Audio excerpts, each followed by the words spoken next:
हाँ जी, मैं शफी बलोच आज मैं मोटा पैलेस में आपके साथ मौजूद हूँ। इस इमारत की अपनी एक ख़ास तारीख़ है, एक ख़ास पहचान है और अब इस इमारत को आप देख सकते हैं कि ये इसकी अलग एक शिनाख्त है। क़याम पाकिस्तान से कबल ये इमारत तामीर की गई थी और इस इमारत की ख़ास बात ये भी है कि मादर मिल्लत फ़ातिमा जिना और आशिरी जिना जो है वो यहाँ पर रिहाइश पजीर थी। और इस वक्त हमारे साथ यहाँ के केयर टेकर कोऑर्डिनेटर अकबर खुश्क साहब मौजूद हैं।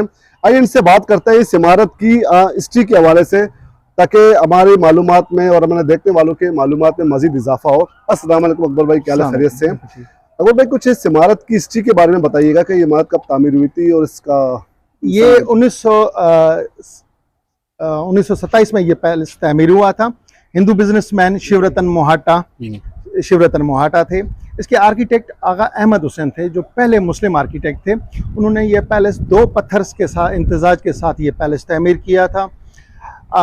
शिवरतन मोहाटा 1947 में पाकिस्तान से माइग्रेट कर गए और माइग्रेशन के बाद पाकिस्तान का पहला फॉरेन ऑफिस यहाँ पर बना।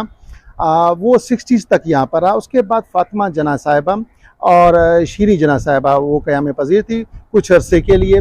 पैलेस 15 साल के लिए ये बंद रहा था। फाइनली सिंध गवर्नमेंट ने with the support of Federal Government of Pakistan purchased from the High Court of Sindh handed over to Independent Trust। और 15 सितंबर 1999 म्यूजियम के दरवाजे खोल दिए गए पब्लिक के लिए with inaugural exhibition treasures of the Talpur collections from the courts of Sindh. Museum ने around 30 exhibitions का एहतमाम किया है, जिसमें पाकिस्तान को प्रोमोट करने के लिए यहाँ पर एग्जीबिशंस लगाई हैं। पाकिस्तान की सबसे बड़ी exhibition jewel in the crown Karachi under the Raj, वो पाकिस्तान की सबसे बड़ी एग्जीबिशन थी। इसमें ऑल ओवर पूरा म्यूजियम ऑक्यूपाइड था, हेरिटेज के साथ, पूरी एसेट्स के साथ। इसके अलावा हमारे पास फॉरेन डेलीगेशंस आते हैं और ये मोहाटा पैलेस सिर्फ पाकिस्तान में ही शनाख्त नहीं है, इसकी ऑल ओवर वर्ल्ड में भी शनाख्त है। क्योंकि जो हमारे पास ब्यूरोक्रेट्स या हमारे पास एम्बेसीज, हमारे पास इदारे हैं, जो उनके स्टेट गेस्ट आते हैं, वो हर बार जो कराची में आते हैं तो यकीनन हमारे पास वो आना भूलते नहीं हैं। और वो हमें यही बताते हैं कि हम जब भी आते हैं आपके पाकिस्तान स्टेट में, तो वहाँ पर ये हमें कहा, हम इंटरनेट में हमने सर्च किया हुआ है तो आपका फर्स्ट प्रायोरिटी में नंबर 1 पर जो है वो मोहाटा पैलेस आता है। हमें आते हुए खुशी महसूस होती है कि हम मोहाटा पैलेस में जाते हैं। हमारी इस इदारे को चलाने में सबसे ज़्यादा और अहम किरदार जो है वो हमीद आखुन साहब का रहा है, जिनका माजी से लेके आज तक कल्चर से वास्ता रहा है, हेरिटेज से वास्ता रहा है। उन्होंने बेशुमार ऐसे काम किए हैं जो अनगिनत हैं, वो ख़त्म नहीं हो सकते और इस वक्त भी वो उनकी निगरानी में चल रहा है। इसमें काफ़ी ऐसी चीज़ें हैं जो इसको अमूमन पुरानी बिल्डिंग को रेस्टोरेशन की ज़रूरत पड़ती रहती है। हमारे पास शुरू से लेके 95 से लेके आज तक वो रेस्टोरेशन ऑल ओवर इंटरनेशनली तौर पर जो मयारी केमिकल्स होते हैं, स्पेशली हमारे पास जर्मन से आते हैं, हमारे पास ताइवान से आता है, हमारे पास UAE से आता है, उससे रेस्टोर किया जाता है। हम एक दिन की प्लानिंग नहीं करते, हम ऑलमोस्ट 100 ईयर्स नहीं तो कम से कम 50 साल तक जो भी हम काम करते हैं उसकी प्लानिंग से तहत के काम करते हैं। और हमारे पास ये पैलेस एक शनाख्त है मेरे ख्याल से पाकिस्तान की। बिल्कुल आपने दोस्त फरमाया, ये हमारे पाकिस्तान की एक शनाख्त भी है, लेकिन काफ़ी अरसे तक जो है वो ये बंद रहा। और जैसा कि इसमें कुछ उस वक्त की जो पुरानी जो अशिया थी, चीज़ें थी, वो बिल्कुल यहाँ से गायब हो गई थी। दोबारा फिर हुकूमत ने रिस्टोर कराने के लिए बाकायदा इसकी रेनोवेशन भी की।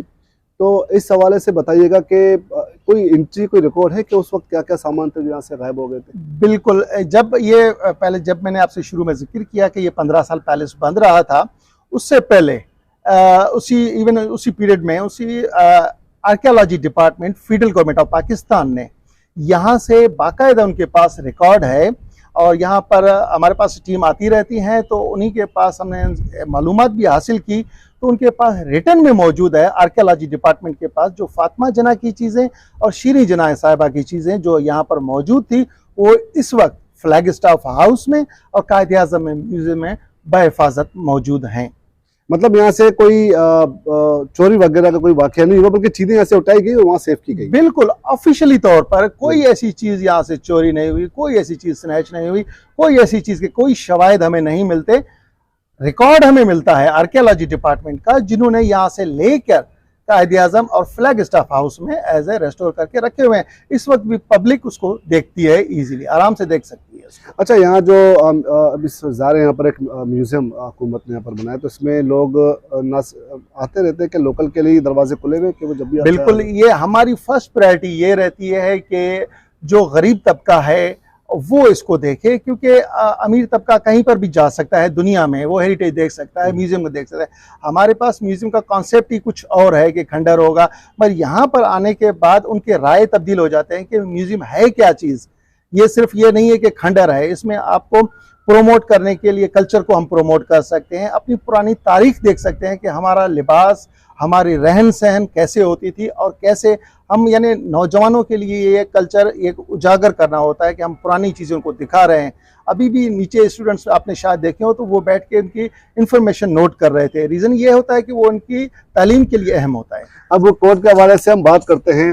हमारे साथ जो है वो सीनियर कोर्ट रिपोर्टर, सीनियर सहाफ़ी शौकत कुरैशी साहब, आइए इनसे बात करते हैं। जी शौकत कुरैशी, ये बताइए कि कितनी दरख्वास्तें जो है यहाँ पर पेंडिंग में सिंध हाई कोर्ट में इस इमारत के हवाले से किस ने दरख्वास्तें लगाई है?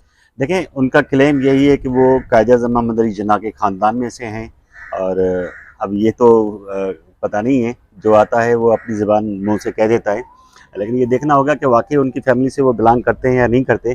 उसके अलावा जो इस केस कोर्ट में जो केस किया गया है उसमें सबसे जो बड़ी चीज़ है, यहाँ श्री, जिसको श्री जिन्ना कहते हैं, लेकिन हमने जो पुराने ज़माने से नाम सुना हुआ श्री बाई के नाम से सुना। सही सही सही। और उसका क्लेम ये था कि फातिमा जिन्ना की वफ़ात के बाद वो यहाँ पे रहायश पजीर थी, और श्री के नाम से जो ट्रस्ट था वो भी वो चला रही थी, और उसका जो कहना था कि वो इसको एक मेडिकल कॉलेज बनाएंगी। ये फातिमा जिन्ना की विल थी कि फातिमा जिन्ना की विल नहीं थी, श्री जिन्ना की विल थी। तो ये कोर्ट में जब केस आया कि कायद आज़म मोहम्मद अली जिन्ना की फैमिली से वो बिलोंग करते हैं, वालजी जो हैं, और उनमें उनको जो है ना इस प्रॉपर्टी का जो है ना हिस्सा चाहिए, ये उनके वारिस हैं, तो वो कोर्ट में केस चलता रहा। लेकिन जज ने एक दिन ये भी कह दिया कि चलें जी, श्री जिन्ना की विल थी तो इसको हम कॉलेज बना देते हैं। सही। तो उन्होंने ऑर्डर कर दिया, और इसका नाम जो है उन्होंने, तारीखी इमारत है, उसका नाम भी उसने तब्दील कर दिया, कसरे फातिमा नाम रख दिया। उसके बाद वो जब पटिशन गई एक डिवीज़न बेंच के पास, अपील थी इसकी ट्रस्ट की, तो उसको तो उसने डिवीज़न बेंच ने 2 जजेस जो थे उन्होंने उड़ा दिया उसको कि ये इस तरह तो है ही नहीं, ये केस ही नहीं था, इसमें कोई ऐसी प्रे भी नहीं थी कि इसको मेडिकल कॉलेज बनाओ या कुछ भी बनाओ। सही। खैर, वो जज साहब की अपनी एक विश थी कि शायद ये मेडिकल कॉलेज बने। एनीवे, वो तो ख़त्म हो गया। अब सिर्फ उनकी प्रॉपर्टी का मामला है कि ये कायद आज़म की फैमिली को प्रॉपर्टी मिल सकती है या नहीं मिल सकती, तो वो फैसला महफूज कर लिया है। अब वो जब जज की मर्जी है, क्योंकि कराची में इस तरह की जो बड़ी इमारतें होती हैं और तारीखी इमारतें होती हैं जिसका कोई मालिक नहीं होता, गवर्नमेंट होती है, तो बहुत सारे लोगों की नज़रें होती हैं कि शायद उनको ये मिल जाए, क्योंकि इसके अड़ोस पड़ोस में एक पावरफुल शख्सियत भी रहते हैं, आजकल सदर हैं पाकिस्तान। बिल्कुल बिल्कुल बिल्कुल। तो इस तरह की होती हैं ख्वाहिशें। अब वो देखें क्या होता है अदालतों में। बहुत बहुत शुक्रिया। ये थे हमारे साथ शौकत कुरैशी। इस इमारत की अपनी तारीखी हैसियत है। अब देखते हैं कि इन फ्यूचर ये यहाँ पर मेडिकल कॉलेज बनता है या फिर इसे म्यूज़ियम के तौर पर ही बरकरार रखा जाता है, या फिर इसकी जो है वो कस्टडी किसी और इदारे के पास चली जाती है।